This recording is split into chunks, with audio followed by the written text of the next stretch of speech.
Thank you, Chair. As set out in my most recent manifesto, I've established a London Drugs Commission to examine the effectiveness of our current drug laws with a particular focus on cannabis. I'm doing this because drugs are driving violence in our city, damaging Londoners' health and dividing our communities. It's time for a fresh, evidence-based look at how best we can reduce the harm that drugs like cannabis cause. The Commission will consider if there are ways to improve the current legal framework on the use of cannabis, as well as the criminal justice and public health response to drugs use. What the Commission will not do is look at the classification of Class A drugs, which I'm very clear must remain illegal. Work on the Drugs Commission is underway. Lord Charlie Faulkner QC, the former Lord Chancellor, was appointed in May this year to lead the Commission, and is now finalising the recruitment of 2 deputy chairs and an expert reference group, which will be comprised of independent experts in public health, criminal justice and drug policy. The Institute for Global City Policing, based at University College London, has been appointed as a research partner and is now gathering and reviewing existing evidence to help shape the Commission's focus and formulate lines of inquiry to pursue with witnesses. Once the Deputy Commissioners and Expert Reference Group are appointed, a web page will be created setting out details of timescales and how the London Drugs Commission will approach gathering evidence. This will also explain how members of the public can input into the process, sharing their views and experience, which will be an important part of the Commission's work.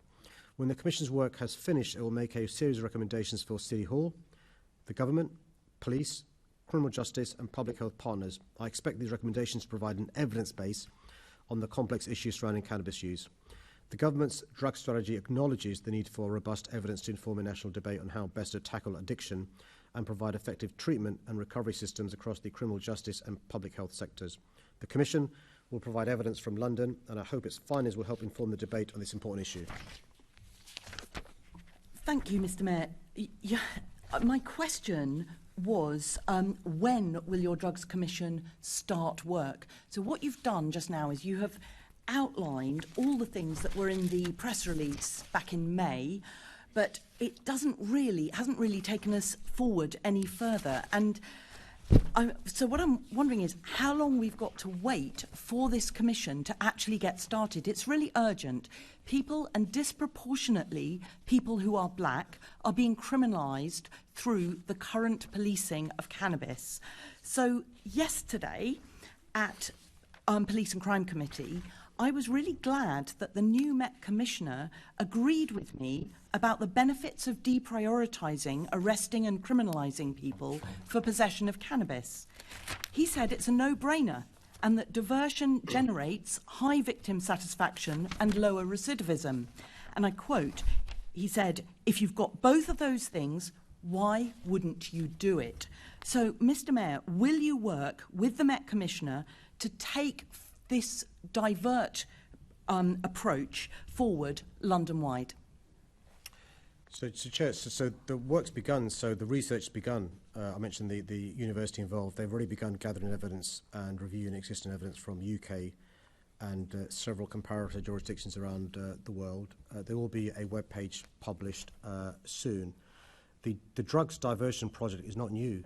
It already exists, as you know, in Thames Valley, Durham, West Midlands. Absolutely, Mr. Mayor, and you've got a new commissioner who's got an appetite for adopting that approach in this city so that Londoners can start to benefit from a more harm reduction approach to the policing of cannabis.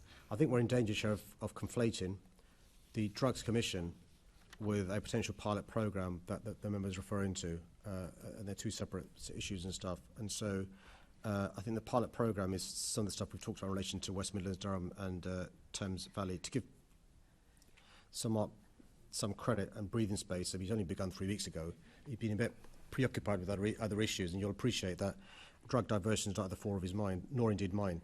Mr. Mayor, my second question was asking you to respond to what the Met Commissioner said to me yesterday. You know, he said yesterday, this isn't about being sentimental or soft, it's about evidence, and the evidence is on the side of these diversion schemes.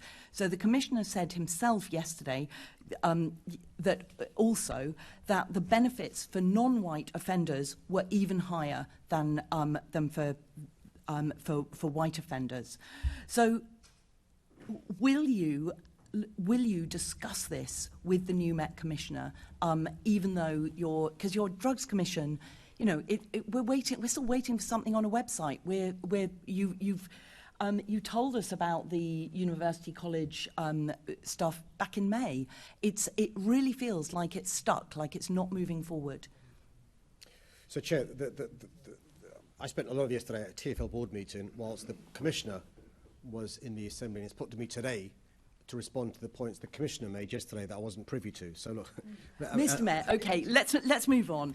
US President Joe Biden has just pardoned all prior federal offences for cannabis possession, whereas in the UK, Home Secretary Suella Braverman has announced she wants to reclassify cannabis as a Class A drug.